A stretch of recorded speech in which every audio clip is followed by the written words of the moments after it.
what's going on, everybody? Welcome back to Scents of South Jersey with me, Kellen, for another fragrance review. Going to be taking a look at another fragrance from the 80s. This is a fragrance from the mid-80s, an aromatic fougere from the house of Hugo Boss, their original fragrance, and that is Boss Number 1, again by Hugo Boss. So as usual, what we'll do is we'll break down the fragrance into 5 parts, first taking a look at its box and bottle presentation, and then I'll go over the fragrance's notes, talk about the ones that I can pick up on, if any, go over its performance based on my experience wearing the fragrance, then I'll give it my thoughts and opinions, and then my overall rating. If you guys are new to the channel and you haven't yet subscribed, please do me a favor. We are inching our way to 10,000, and again, I can't thank you all enough for all of those who watch, subscribe, and support the channel. Again, I appreciate it so much. If you have an Instagram, check out the Scents of South Jersey Instagram page for news and updates on the channel, photos of fragrances from my collection, and daily scent of the day story posts. Also, for you guys that are interested in picking up some vintage fragrances, things that are rare, discontinued, hard to find, things that I've reviewed, I have been posting a lot of things on my Mercari page. The username is SOSJ, just the channels, or excuse me, the initials for this channel. So unfortunately, you can't search by username on Mercari, which I think is kind of stupid, but whatever. So you just, you can search vintage fragrances. You can, ask me which ones I have for sale. And then you search that one, and it'll come up, and you'll be able to see all the other listings. I've had several people tell me they found it after I've given them that different instruction. So anyway, let's check out this fragrance by Hugo Boss. Again, it is Boss Number 1. All right, so let's take a look at the presentation. Let's look at the box. Again, this is a 1985 release, considered in classification of an aromatic fougere. So you got the box here, Hugo Boss, Boss there, Number 1, black with kind of these gray pinstripes here. You see the size and concentration. This is 125 ml, 4.2 ounce bottle.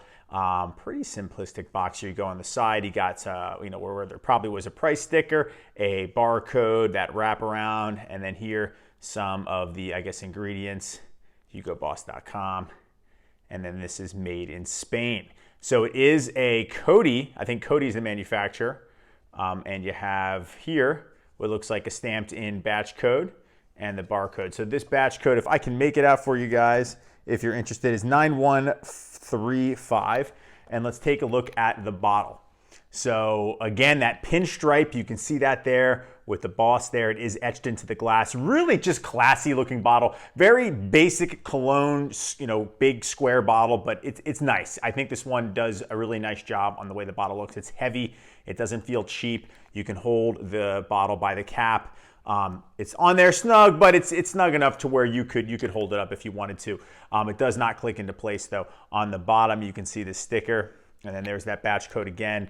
And again, it is 9135, and it is made by Coty too. So nice golden juice with the silver atomizer, nothing on top here. Let's take a look at the distribution. Good sprayer there too. So nice, classy. You can see that sprayer tube there goes all the way, nice J down to the bottom. Very classy presentation for Boss Number 1. Okay, so once again, we are faced with a litany of notes here, being a mid-80s fragrance. There's a ton of notes, so I'm just going to read them off to you guys. All right, in the top for Boss Number 1, you have Artemisia, bergamot, juniper, lemon, green apple, caraway, basil, and grapefruit. And then in the middle of the fragrance, there's honey, lavender, rose, jasmine, sage, geranium, lily of the valley, and orris root. And then finally, once you get to the base notes, what's listed is tobacco, oak moss, patchouli, sandalwood, musk, amber, cinnamon, and cedar. So again, when it comes to these just melting pot of notes and fragrances, for me at least, it's harder to pick up on individual ones. So, without guessing or saying what I think, because I'm never really going to be accurate. It just has a particular smell, which I'll obviously describe later on. But there are some notes that are similar to some other fragrances that I would have to guess are like the Artemisia in the beginning. There's definitely some lavender in this. Honey is a big note in this fragrance. That's one you can sort of pick up on. And it's got a muskiness to it as well. But all of those notes, together or combined is what this exact fragrance smells like. So again, very difficult to pick individual ones out, but I think that just based on experience with other fragrances, I'm able to pick out notes that I see where the scent is similar, such as Artemisia, or there's ones that I think are obvious in particular fragrances, like another one here with this is honey. So that's a big note too. The other ones, I'm sort of just going off of what I think are a hunch.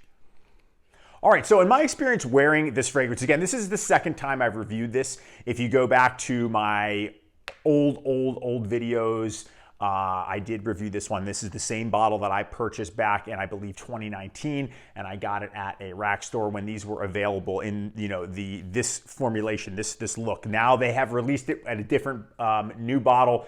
You know, it doesn't look the same. Haven't tried that one. I mean, I'm only reviewing this one, but my performance pretty much stayed the same. You know what I mean? I think back then I listed it at around 6 hours. Now I'm sort of getting on skin 4. And if I'm, you know, spraying a lot of it on clothing, I'm noticing it's going to last a little bit longer, so about 6. So in that 4 to 6 range, 6 hour range, that's just, you know, just above average when you're hitting that 6 hour mark. So not a beast mode performer. I was kind of expecting more coming around with this one because of, again, it's a classic. This is the older formulation too, not the oldest, but an older formulation. So, but again, it's probably going to cap out around the 6 hour mark for this one, between 4 and 6 hours overall though. All right, so it's time for my thoughts and opinions on Boss number 1 too. So one thing I want to show you guys here, this is an older bottle. This is an aftershave splash. It's just a splash here. I used it today because I shaved. This was my scent of the day, and I did shave with it. This is the only other body line product I have for this fragrance. So the box looks the same, except you can see here, I think this says Eurocos is the manufacturer. This one is made in Germany. So my guess is, I think that this one is a little older than this bottle. So anyway, Boss number 1 is a good, clean, classic men's scent.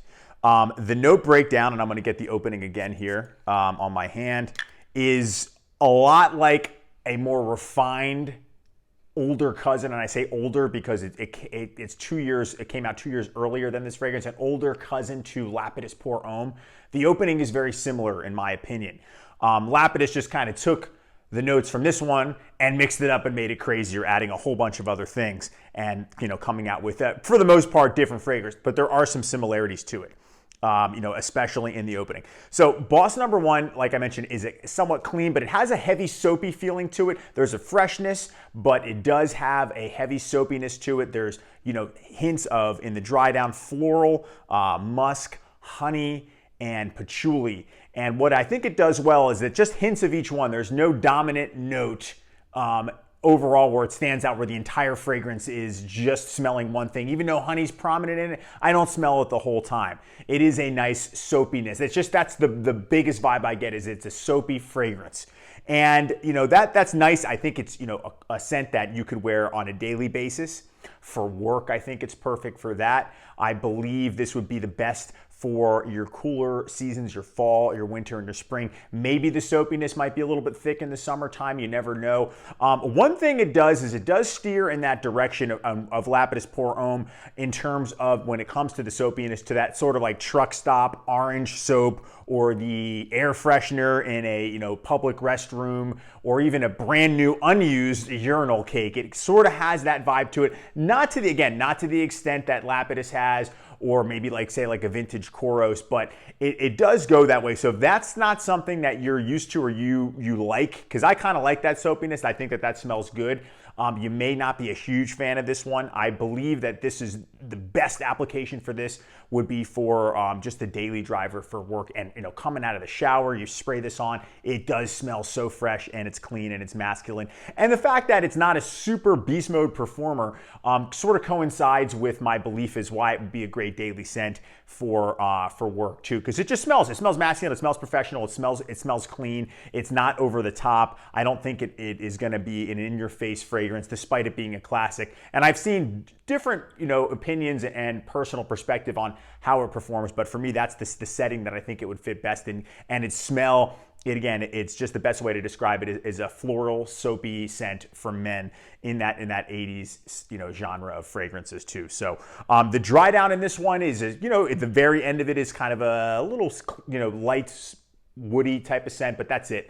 What I've described so far is exactly what you're going to get with this fragrance too. So is it a good classic masculine men fragrance? Absolutely. Is it outstanding? Something that I was blown away with? No, not really. Would I run out and rebuy another bottle of this when I was finished with it? Not so much. I'm not as excited about it. As you can see, this is how much I've used, and this is the most that I've worn it. I worn it probably towards the end of 2022 a few times to work, and then I picked it up today and I wore it again from the morning, and I just decided to shave and everything and utilize it, and that's when I decided to finally make the review, the re-review I should say, and then finally get a chance to use this stuff. So great scent, but not anything spectacular, not something that I'm super excited about when it comes to the overall scent. I think it's a decent one, but again, not something that I immediately sprayed on. It was like, whoa, like say like a Polo Green or a Gucci Nobile or a Koros or anything like that.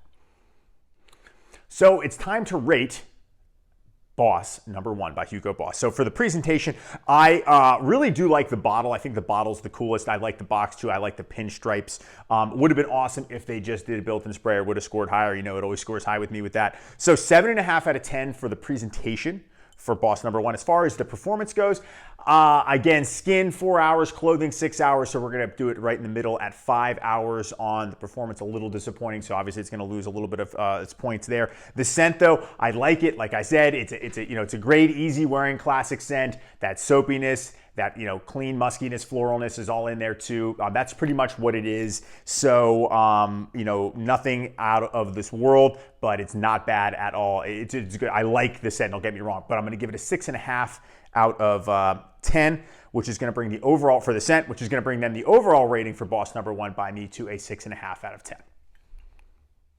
All right, guys, that is it. That is my review of Boss #1 by Hugo Boss. Again, it is this formulation, the pinstripe bottle box formulation, the only one that I have. So I would love to hear from you guys in the comment section. Do you enjoy this fragrance? Do you agree with me that you think it's good but not great? And pretty much it's just that soapy, floral, honey, musky type of scent, because that's really what my opinion on it is. Please comment and let me know. I would love to hear from you guys. If you haven't subscribed yet, make sure to do so. Check out the Instagram page. I forgot to mention the TikTok, Sabro88, for all your champagne needs, and follow that Mercari page and check out what I have to offer if you're interested in getting some rare discontinued fragrances or just some other random ones as well. Thank you guys so much for watching and hanging out with me today, and I will see you all in the next video. Take care.